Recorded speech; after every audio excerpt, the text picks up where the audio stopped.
ये गुजरात मॉडल, जिस गुजरात के अंदर शराब बंद है लेकिन जहरीली शराब पी के लोग मरते हैं, क्या यही आपका गुजरात मॉडल है? क्या आपका ये गुजरात मॉडल है कि आपके पोर्ट पर लाखों करोड़ों रुपए का ड्रग्स पकड़ा जाता है? या आपका ये गुजरात मॉडल है कि जहां पर नकली नोट पकड़े जाते हैं? क्या ये आपका गुजरात मॉडल है जहां पर पुल पे अगर लोग चले जाएं तो पुल गिर जाता है? अगर आप कहते हैं कि मोदी जी सरदार पटेल के विचारों को मानते हैं तो मैं भी उनकी प्रशंसा करता हूं और मैं कहता हूं मोदी जी लगाएं आरएसएस के ऊपर बैन। जिस प्रकार से सरदार पटेल ने आरएसएस के ऊपर बैन लगाया था, क्या नरेंद्र मोदी जी आरएसएस के ऊपर बैन लगाने का काम करेंगे? आप उस गुजरात की बात करते हैं जिसमें बलात्कारियों को रिहा कर दिया जाता है। बड़ा दुख, दर्द और तकलीफ होता है जिस बेटी के साथ बलात्कार हो और उसके बलात्कारी अपराधी सड़कों पर खुलेआम घूम रहे हो। और इस प्रोपोगेंडे को देश की जनता को समझना होगा और देश के नौजवानों को शिक्षा के नाम पे, स्वास्थ्य के नाम पर, बेरोजगारी के नाम पर और महंगाई के नाम पर और महिला सुरक्षा के नाम पर वोट डालना होगा, ना कि हिंदू और मुसलमान के नाम पर। सर्वे तो बीजेपी के विपरीत कभी आ ही नहीं सकता मैडम। जब तक इस देश में भारतीय जनता पार्टी जैसे लोग जीवित हैं और उन्होंने पत्रकारों के जमीर को खरीद रखा है,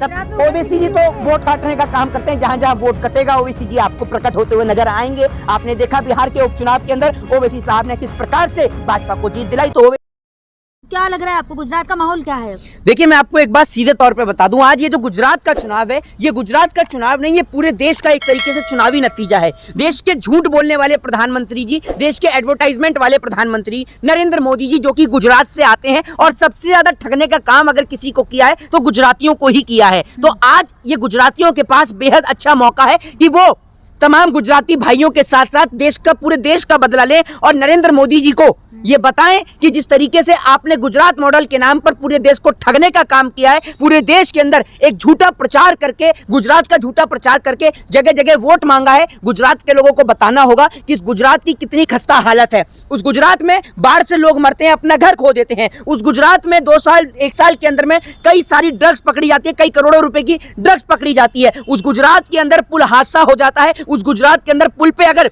100 से ज्यादा लोग चले जाएं तो पुल गिर जाता है और उस पुल के गिरने के कारण कई 100 लोगों की जान वहां पर चली जाती है। तो आज गुजरात के लोगों के पास ये मौका है कि वो पूरे देश का दिवाला निकलने से बचाएं। मैं आपको बता दूं, और ये बात मैं पहले भी बोल चुका हूं, कि जिस तरीके से पूरे देश के अंदर अमूल दूध के ऊपर 2 रुपए बढ़ाए गए, लेकिन गुजरात के अंदर दूध के ऊपर 2 रुपए नहीं बढ़े, क्योंकि सरकार अभी वहां पर कोई भी चीज महंगी नहीं करेगी। अगर महंगी कर दी तो वहां पर वोट नहीं देगी जनता। तो इसीलिए जो मोदी जी हैं वो बड़े माइंडेड तरीके से खेल रहे हैं जनता के साथ। लेकिन इसका मतलब जनता ये ना सोचे कि चुनाव के बाद भी वहां पर दूध पे, पेट्रोल पे, डीजल पे या अन्य वस्तुओं पर दाम नहीं बढ़ेंगे। सभी चीजों के दाम बढ़ेंगे, दुगने करके बढ़ेंगे। मोदी जी का जो फेज 2 है उसमें तो कई सारे वादे लिखे हैं। देखिए, मैं आपको एक चीज बता दूं, आप पत्रकार हैं और पत्रकार इस देश में सर्वश्रेष्ठ होता है जो सत्य को दिखाने का काम करता है। लेकिन आपको एक बात को समझना होगा कि प्रधानमंत्री मोदी जी के वादे सारे खोखले होते हैं। अगर प्रधानमंत्री मोदी जी के वादों में कोई दम होता तो आज आप बुलेट ट्रेन से मेरा इंटरव्यू लेने के लिए आती। आप गुजरात मॉडल जा रहे हैं हर जगह। और देखिए, आप एक बात मुझे बताइए, गुजरात मॉडल, जिस गुजरात के अंदर शराब बंद है लेकिन जहरीली शराब पी के लोग मरते हैं, क्या यही आपका गुजरात मॉडल है? क्या आपका ये गुजरात मॉडल है कि आपके पोर्ट पर लाखों करोड़ों रुपए का ड्रग्स पकड़ा जाता है? या आपका ये गुजरात मॉडल है कि जहां पर नकली नोट पकड़े जाते हैं? क्या ये आपका गुजरात मॉडल है जहां पर पुल पे अगर लोग चले जाएं तो पुल गिर जाता है? अच्छी चीजें भी तो देखें ना, तो नहीं आप अच्छी चीजें बताइए, सुनाइए। गुजरात के लोगों का मूड है इस बार फिर से बीजेपी की सरकार। देखिए, नहीं, मैं क्या बोल रहा हूँ आपसे पत्रकार महोदय, सुनिए, ये आप डिसाइड नहीं करेंगे कि गुजरात की जनता का मूड क्या है, ये गुजरात की जनता ही बताएगी। दूसरी बात क्या है कि आप गुजरात की जनता का अगर आप मूड बता रहे हैं तो मोरबी पुल हादसे में जो लोग गिरे, जब अस्पताल में प्रधानमंत्री मोदी उनको देखने के लिए जाते हैं तो जनता उनसे कितनी नाराज होती है, ये आपको वही नजर आ जाएगा। मैं आपको एक चीज बता दूं, आज गुजरात की जो लड़ाई है वो शिक्षा की, बेरोजगारी से और महंगाई से जूझने की लड़ाई है। और मैं गुजरात के लोगों से यह निवेदन करता हूं कि उनको सरदार पटेल को याद करना होगा, उन्हें महात्मा गांधी को याद करना होगा। जिस प्रकार से गांधी और पटेल ने गुजरात को नहीं पूरे भारत को अंग्रेजों से बचाने का काम किया था, ठीक उसी प्रकार बड़ी मूर्ति बनवा दी, स्टैचू। देखिए, मैं क्या बोल रहा हूं आपसे, सरदार पटेल की मूर्ति बनाने से कुछ नहीं होता। सरदार पटेल के जो विचार हैं उनको जीवन में और मन में उतारना बेहद जरूरी होता है। क्या मोदी जी सरदार पटेल के विचारों को मानते हैं? मोदी जी विचार था जब तो मूर्ति बनाया। चलिए, अगर आप कहते हैं कि मोदी जी सरदार पटेल के विचारों को मानते हैं तो मैं भी उनकी प्रशंसा करता हूं और मैं कहता हूं मोदी जी लगाएं आरएसएस के ऊपर बैन। जिस प्रकार से सरदार पटेल ने आरएसएस के ऊपर बैन लगाया था, क्या नरेंद्र मोदी जी आरएसएस के ऊपर बैन लगाने का काम करेंगे? बताइए, आप मुझे बताइए, क्या करेंगे मोदी जी ऐसा काम? आप तो कह रहे हैं कि वो तो पटेल की विचारधारा को मानते हैं, बताइए। और दूसरी बात यह सुन लीजिए, मैंने 2 लोगों का नाम लिया, गांधी और पटेल, ठीक है। गांधी जी सत्य और अहिंसा के मार्ग पे चलते थे, आप सभी को पता है, ठीक है ना।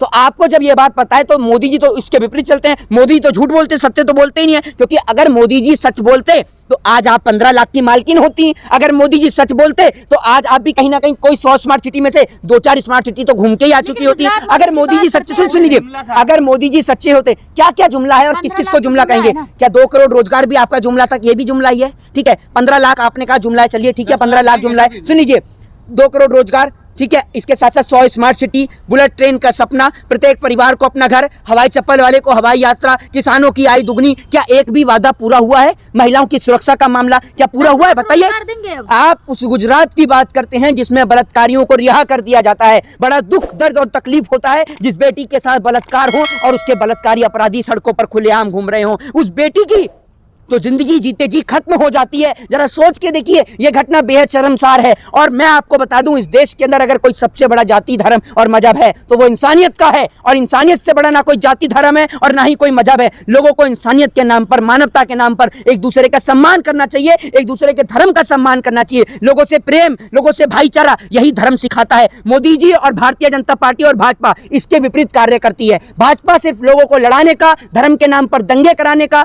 हिंदू मुस्लिम को आपस में लड़ाने का और हिंदू मुस्लिम को लड़ाकर उनके नाम पर वोट बटोरने का प्रोपोगेंडा भारतीय जनता पार्टी रचती थी, रचती है और सदैव ही रचती रहेगी। और इस प्रोपोगेंडे को देश की जनता को समझना होगा और देश के नौजवानों को शिक्षा के नाम पे, स्वास्थ्य के नाम पर, बेरोजगारी के नाम पर और महंगाई के नाम पर और महिला सुरक्षा के नाम पर वोट डालना होगा, ना कि हिंदू और मुसलमान के नाम पर। क्योंकि हम अब नेता को चुनने जा रहे हैं, अपनी शादी के लिए, अपनी बहन बेटी के लिए कोई रिश्तेदार चुनने नहीं जा रहे जो हम पहले उसकी जाति देखेंगे, उसका धर्म देखेंगे, उसकी मजहब देखेंगे या कास्ट देखेंगे। नहीं, इस बार वोट महंगाई, शिक्षा और बेरोजगारी के नाम पर डलेगा। फिर भी तो बीजेपी की सरकार बन रही है गुजरात में। देखिए, कहने से नहीं बन सकती ना, मैं क्या बोल रहा हूँ आपसे। नहीं, सर्वे तो बीजेपी के विपरीत कभी आ ही नहीं सकता मैडम। जब तक इस देश में भारतीय जनता पार्टी जैसे लोग जीवित हैं और उन्होंने पत्रकारों के जमीर को खरीद रखा है, तब तक बीजेपी के पक्ष में कोई सर्वे, विपक्ष में कोई सर्वे नहीं आ सकता। सारे जितने भी सर्वे आएंगे वो सारे बीजेपी के पक्ष में आएंगे। तभी तो कल मैं एक इंटरव्यू पर देख रहा था, तो उसमें मैं बता दूं, राजस्थान के सचिन पायलट जो है वो हिमाचल के ऊपर चर्चा करने के लिए आए हुए थे और पत्रकार उनसे पूछ रहे थे कि आपको एक वादा किया गया था या नहीं किया गया था कि आपको मुख्यमंत्री बनाएंगे, नहीं बनाएंगे। तो सचिन पायलट उनको बड़ी बेबाकी से जवाब देते हैं कि मेरी पार्टी ने मुझसे वादा किया, ये मैं आपको क्यों बताऊं। और उन्होंने पत्रकार को मुंहतोड़ जवाब दिया, क्योंकि पत्रकार का काम इस देश के अंदर सत्य को दिखाना है, पत्रकार का काम होता है। आज आप जो चर्चा कर रही हैं ये कोई चर्चा का विषय ही नहीं है। अच्छा, सुन लीजिए, चर्चा का विषय नहीं है, बिल्कुल नहीं है। क्यों है गुजरात चुनाव? नहीं, गुजरात चुनाव चर्चा का विषय। मैं क्या बोल, सुन लीजिए मैं क्या बोल रहा हूँ। गुजरात चुनाव का विषय, बिल्कुल गुजरात जो है वो एक चुनाव का विषय है, बिल्कुल है। लेकिन ये जो आप सवाल पूछ रही हैं ये कोई विषय नहीं है। विषय सुन लीजिए मैं क्या बोल रहा हूँ। आप पहले मैं क्या बोल रहा हूँ, आप सुनना ही नहीं चाहती हैं तो आप बोलती रहिए, अकेले बोलती रहिए, चिल्लाती रहिए। बहुत पत्रकार चिल्लाते हैं मैडम, सड़क पर रोड छाप डिबेट में बहुत होती है, ठीक है ना। और आप देखते हैं लोग कैसी ऊट पटांग शब्द का प्रयोग करते हैं। तो आप एक सम्मानित पत्रकार, एक महिला हैं, और सुनिए महिलाओं के साथ में इस प्रकार की भाषा का प्रयोग करते हुए मोहित शर्मा को भी अच्छा नहीं लगता। लेकिन क्या करें, आपने अपने जमीर जिसके साथ खिलवाड़ कर रखा है। तो इसलिए सुनिए, मेरे कहने का मतलब यह है कि गुजरात चुनाव विषय है, बिल्कुल चर्चा का विषय है, लेकिन उसमें ये सब विषय जरूरी नहीं है। हिंदू मुसलमान कि मोदी जी क्या कहते हैं, अमित शाह जी क्या कहते हैं, ये विषय नहीं है। सुन लीजिए ये विषय नहीं है। विषय ये है, आप सुनिए मैं क्या बोल रहा हूँ, आपने अपने ही इन सवालों को उठाकर देखिएगा। और आप प्लीज जितने भी दर्शक इस वीडियो को देख रहे हैं, मैं आपसे अनुरोध और आग्रह करता हूं कि आप इनके कमेंट सेक्शन में जरूर इनको बताइएगा कि क्या इन्होंने एक भी बार शिक्षा के लिए पूछा कि मोदी जी क्या कहते हैं नौजवानों के लिए क्या योजना लेके आए, क्या इन्होंने। अब आप बोल रही है ना, पहले तो नहीं बोला ना आपने, स्वास्थ्य के लिए। दूसरी बात ये, 2 करोड़ से आप 10 लाख रोजगार पे आ गए। देश की 125 करोड़ की आबादी और रोजगार 10 लाख, शर्म है या नहीं है? एक बात आप मुझे बताइए, उन 10 लाख में से भी पता नहीं किसको नौकरी मिलेगी भी या नहीं भी मिलेगी। तो आपने जो 10 लाख रोजगार की बात करी है, ना तो आपने स्वास्थ्य पे बात करी, ना शिक्षा पे, ना बेरोजगारी पे, ना महंगाई पे, जबकि मुद्दे तो ये होने चाहिए। हाँ, किस पे विश्वास होना चाहिए, केजरीवाल पे, राहुल गांधी या फिर मोदी जी पे, किस पे विश्वास? गुजरात की जनता अगर मोदी जी पे भरोसा करेगी तो समझ लो नैया डूबी और लुटिया डूबी है, समझ लीजिए आप।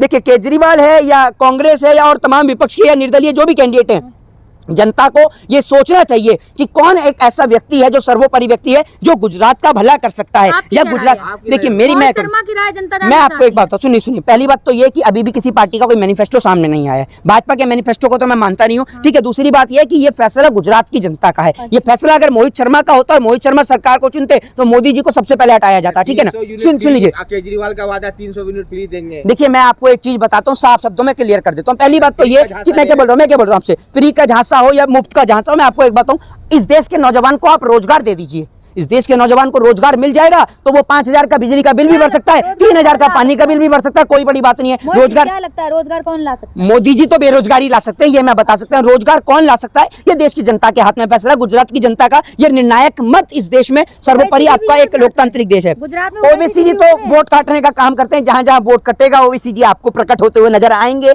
आपने देखा बिहार के उपचुनाव के अंदर ओवैसी साहब ने किस प्रकार से भाजपा को जीत दिलाई, तो ओवैसी साहब से तो आप कहना चाह रहे हैं कि ओवैसी जी वहां पर आए? नहीं, ओवैसी जी को मैं ये कहना चाहूंगा कि ओवैसी जी जो है वो विपक्ष को समर्थन करें और भाजपा को हराने में एक विपक्ष की अहम भूमिका अदा करें। मैं आरोप नहीं लगा रहा हूं, मैं तो उनको ये कहूंगा कि अगर आप विपक्ष की भूमिका अदा करना चाहते हैं तो विपक्ष के साथ मिलें और मिलकर भाजपा को हराने का काम करें, क्योंकि भाजपा देश को बेचने का काम कर रही है। जय हिंद, जय भारत, वंदे मातरम।